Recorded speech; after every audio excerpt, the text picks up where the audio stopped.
Population growth is ending. Not in the future, but now. This isn't a failure. It's what happens when populations reach maturity. They stabilise.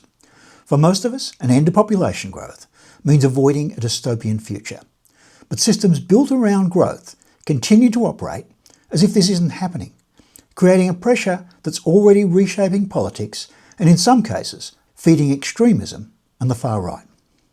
While this human population growth phase ending has profound implications for the economy, capitalism and housing, explored further in other videos in the economics playlist, this video provides the background and focuses on why population stability, not growth, is normal, healthy and necessary for preserving our quality of life.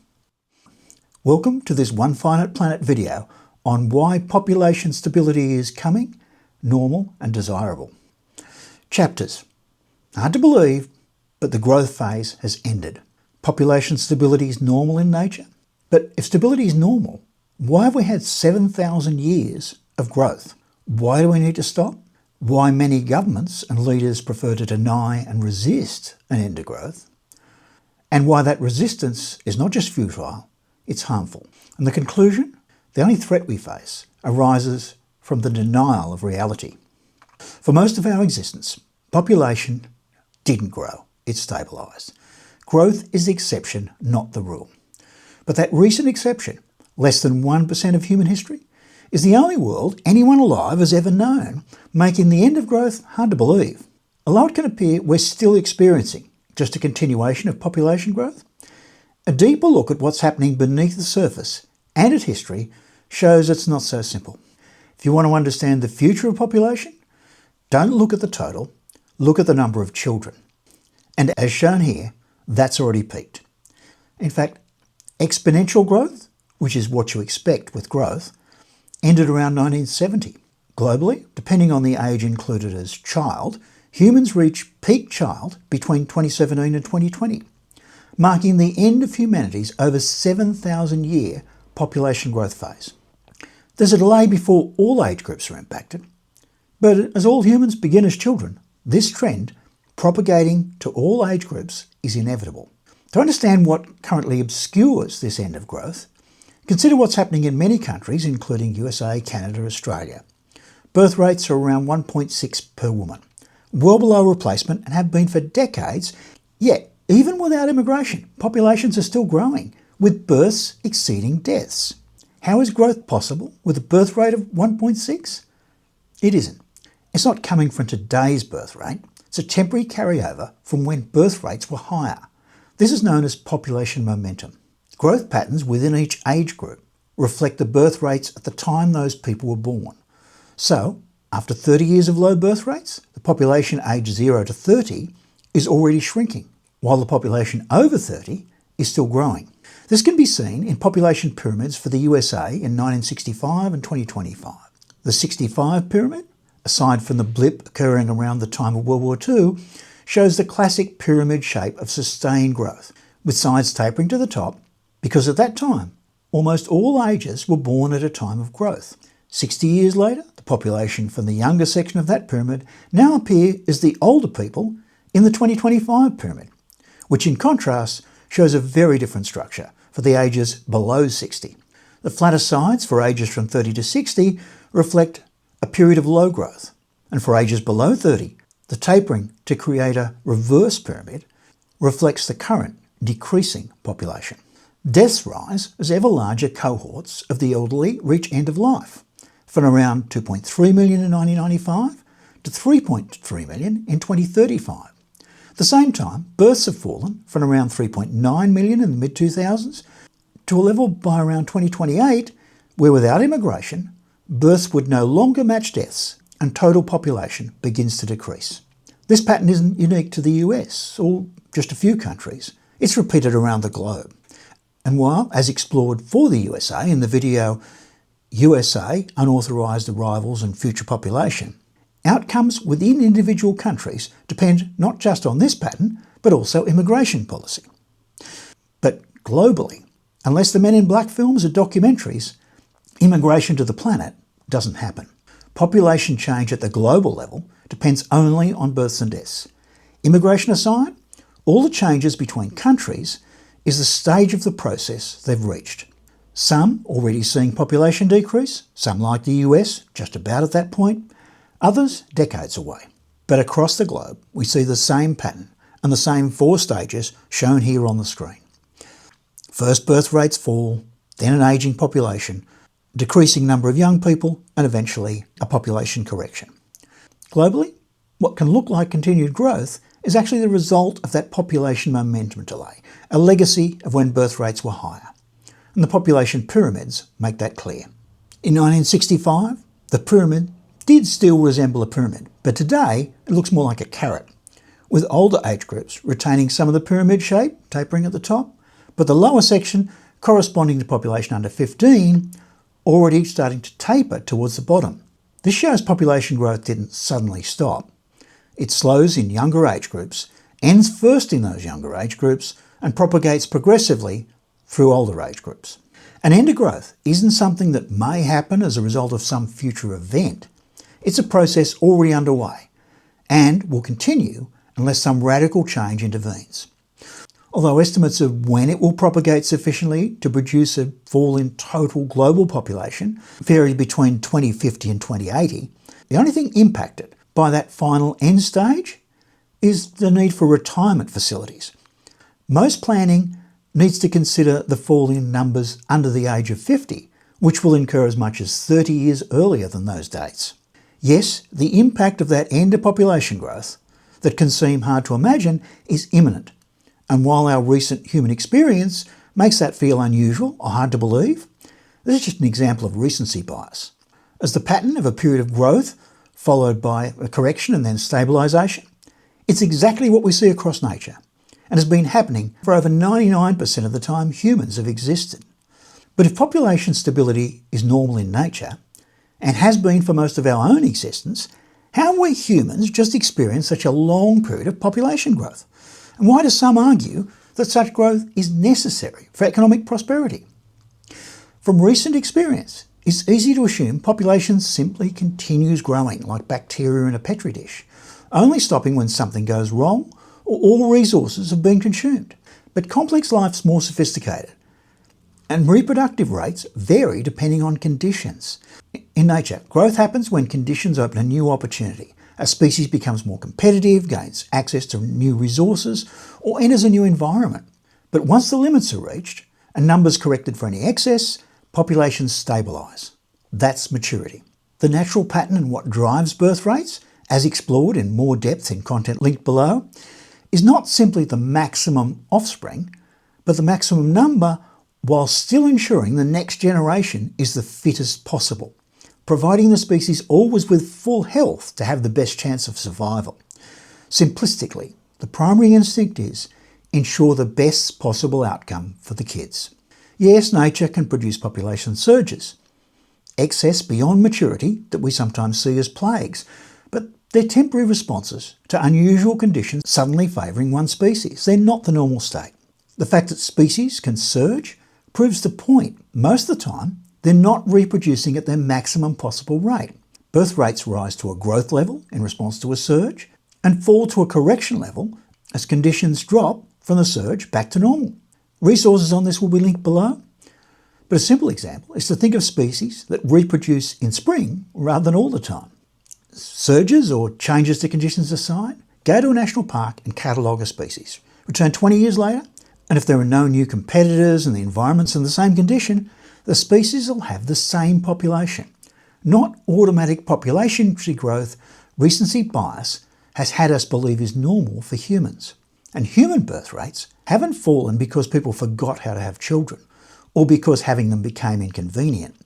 They've fallen over decades because parents respond to the scarcity that'll impact their children. Housing, costs, security, opportunity, and whether they feel having more children will make their children have a better life. But why does it seem this best for the kids that produces stability in nature for species doesn't seem to have been applying to us humans? Well, humans, as can be seen from the chart and table on screen, have experienced 4 distinct phases.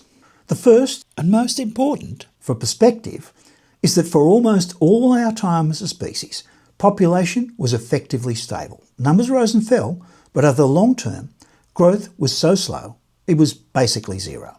That matters because it shows that growth is not the default. Growth is the exception.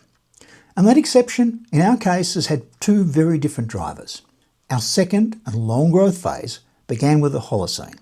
The more stable climate conditions allowed for the development of agriculture and technology, which meant instead of just consuming the food naturally available that was suitable for us, we could repurpose increasingly more of the environment towards producing our food. And the population kept growing for thousands of years as we progressively became increasingly competitive relative to other species in the use of resources. And the third phase was a population explosion, not caused by an increase in birth rates. They were falling throughout this phase. What changed was that child mortality collapsed, even faster than birth rates fell. So more children survived to adulthood and had their own children.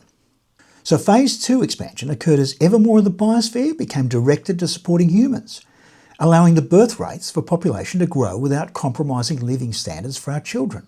Phase 3 may have seen an acceleration in that taking over the biosphere, but wasn't fully controlled by humans who adjusted their birth rates, but by modern medicine's dramatic reduction of infant mortality. This brings us to phase 4 and the end of population growth. Phase 3 ends because the explosion, driven by that reduction in infant mortality, reached an end because rates are now so low that further reductions have little impact. This returns control fully to human birth rates, but so far, the early phase 4 trend is towards not just stability, but a correction. Why? For the same reason populations in nature correct after a surge. A fall is in response to conditions making us feel living standards for the next generation are under threat, as covered in the TED Talk shown and linked below. And this falls even despite much of society moving from 1 income per household to 2 as far more women joined the workforce, partially enabled by that falling infant mortality we achieved, which has allowed lowering the birth rate for sustainability from over 5 children per woman to just over 2. Whether living standards are falling or have stalled may be disputed, and perception will vary depending on circumstances, but we can't expect growth to return until again parents can picture that growth will also allow preserving or improving the living standards of their children. All this suggests population overshoot as a consequence of improved medicine also adjusting population. But is this correction just shedding excess in preparation for population stability? Or is it a pause to allow the underlying growth trend of phase 2 to catch up before return to that phase 2 growth? To answer that, and why after some population correction, phase 4 should then be species maturity and population stability, we need to consider what limits that phase 2 type growth. For almost all of our history, we've assumed all life began at some time just thousands of years ago on what we would now consider an extremely young planet. But we've learnt, and it turns out, we didn't grow into empty space. We replaced what was already there. Although almost everyone now realises the planet's over 4 billion years old, and most recognise that Darwin's Origin of the Species shattered the idea that all life began at once, it can be much harder to come to grips with the reality that survival of the fittest has, for over 500 million years, meant that every new species required displacing an equivalent number of other less fit organisms. Does the growth of human population really require a decline in the population of other species? Well, as this graph showing the total biosphere over time from causes and timing of future biosphere extinctions by S. Frank et al. Shows, the total biosphere peaked over 500 million years ago.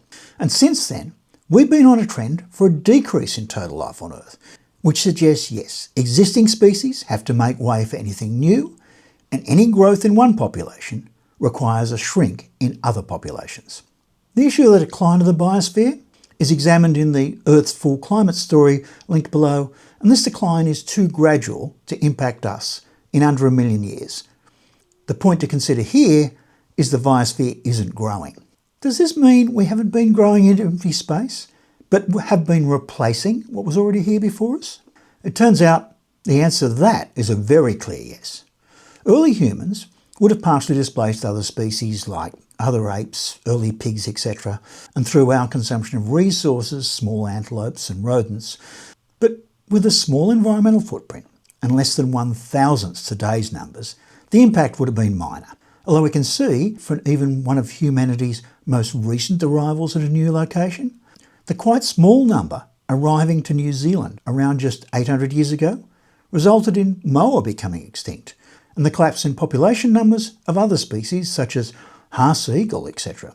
But the biggest displacement of other species is a result of our incredible increase in population by a factor of over 1,500 times since we began harnessing the environment through technology and agriculture during this most recent less than 1% of the existence of humans. We've not only taken a larger share of today's biosphere, in many cases we've also borrowed from the future, using or damaging natural systems faster than they can recover. So further growth is constrained not just by available space, but by the need to restore resilience. The current correction prior to population stability would need to be quite significant to allow our population to achieve stability, but that's another issue to be explored in content linked below. 10,000 years ago, almost all mammal biomass was wild, and humans made up well below 0.01%. Today, humans and our livestock make up 95%, with wild mammals squeezed down to just 5%. And it isn't other just mammals filling the squeeze.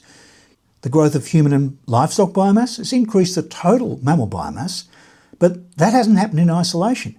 It's come with pressure across other things in the wider biosphere.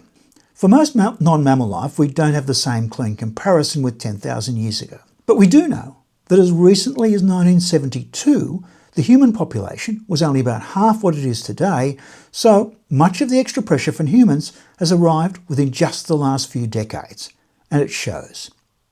Insects are a clear warning sign. They represent a huge part of land-based animal life, and many studies show sharp regional declines in some cases by more than 70% in just a few decades, including the 2017 Horman study of flying insects in German protected areas. Why does this happen? Because we turn land into food production for humans. We redirect plant growth towards us, and insects are just a sample of the impact. More food for humans means less food for other species. Land use numbers show the same pattern. Around half of Earth's ice-free land is now used for agriculture. Only 20 to 25% remains relatively wild, and much of that is desert or other barren land. So we can't keep doubling. While there are strategies that could stretch the system even further, such as synthetic meat, lower waste, higher yield farming, hydroponics and changing diets, and many of these may be worth pursuing, but they don't allow petrol growth or that population doubling every 50 years we saw in the 20th century. Replacing livestock with synthetic or plant-based food could free some space and allow one more small adjustment, but it would be hard to ensure that only livestock lose biomass. Further growth would still mean more pressure on biodiversity, resilience, and remaining wild systems. So the question is not whether humans can squeeze out another increase. The question is whether further population growth still improves the conditions future generations will inherit or would make it worse. Increasingly, the answer appears to be make it worse.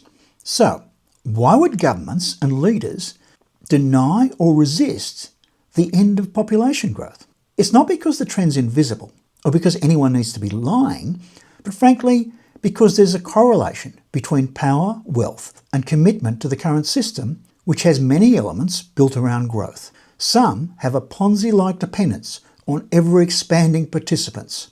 More consumers, more workers, more borrowers, more taxpayers, and more asset buyers. While growth continues, those systems can look stable. But once growth is even understood to be ending, the value is built on perpetual expansion can crack. When your economic model depends on growth continuing, you have every incentive to believe growth will continue, which leads to confirmation bias. The Economics playlist, linked below, examines how economic outcomes from population growth still favour growth for those over a certain wealth and power threshold, even when the population growth delivers worth outcomes for the majority. Reminiscent of the way adding more chickens can grow the profits of an egg farm, even if it makes conditions worse for the chickens. Evidence that population growth is ending gets interpreted by groups in the least disruptive way for that group, applying the belief that birth rates will recover, immigration will fill the gap, or the trend may be happening globally but somewhere else not here. The same bias shows up in how economies are measured. GDP can rise simply because there are more people. Asset values can rise because more people compete for scarce land and housing. Total wealth can rise even while many people experience worse living standards. A growing economy with an increasing cost of living. That's why population stability can be treated as a threat. Not because stability is bad for most people, but because it challenges the systems that assumed growth would continue forever. The full consequences for housing and asset markets deserve their own video, including the question, how close is real estate to a Ponzi scheme? For this video, the key point's simpler. Population growth is ending and many systems are not ready. Past warnings, from Malthus to the population bomb, make it easy to dismiss any talk of limits as other than a false alarm. But those warnings made the same mistake as today's population growth optimists.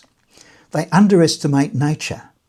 Malthus and Ehrlich assumed humans would keep growing until nature failed. Today's growth model assumes humans will keep growing because nature won't matter. But both miss the same points. Humans are part of nature and birth rates adjust to conditions. The danger isn't overpopulation continuing forever. The danger is systems refusing to adapt when they don't. An end to population growth is one of the factors that will force a revolution in how we live. And while it's a threat to those benefiting most from Ponzi schemes, because they're the ones with most to fear from that revolution, overall, it's just a return to being aligned with the rest of nature. But that resistance can be harmful. While denial says to people around the world, you have it wrong, resistance goes further. It says, we cannot afford to focus on what's best for your children. Our system needs population growth. Some echoes of the renewables debate, except instead of arguing action will cause prices to increase, its argument is we need asset prices to always increase. Governments have two main resistance strategies, as shown. Pro-birth policies to preserve belief in future growth. Immigration to preserve the appearance of perpetual growth. The full explanation of the problems with these strategies justify their own videos, such as the real reason governments can't stop birth rates falling, and immigration may delay national population decline, but can't stop it.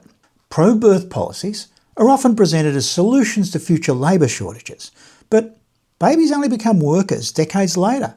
In the meantime, they add costs: childcare, education, healthcare, housing and parental time.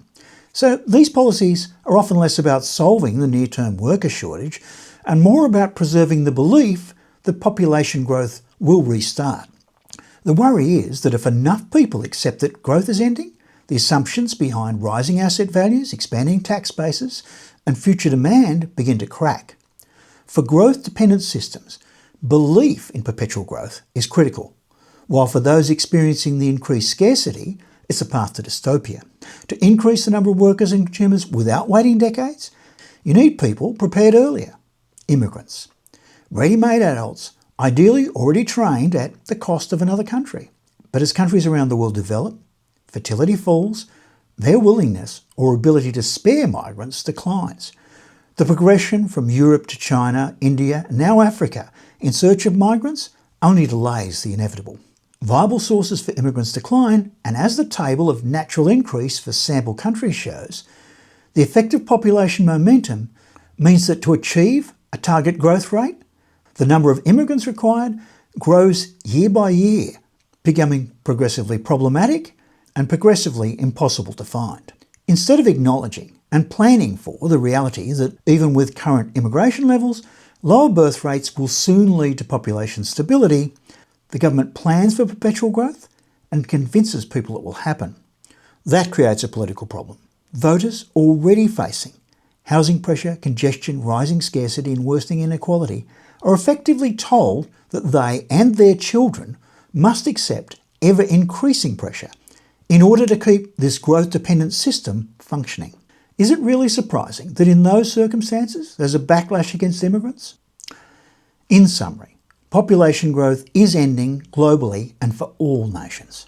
Population stability is normal and natural, and is the only way to preserve living standards for all.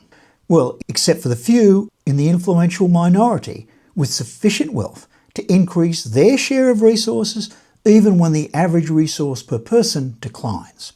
Currently, economics applies, in that, as with an egg farm, where increasing the population of chickens increases the total economic output, from a certain point, life gets worse for the chickens.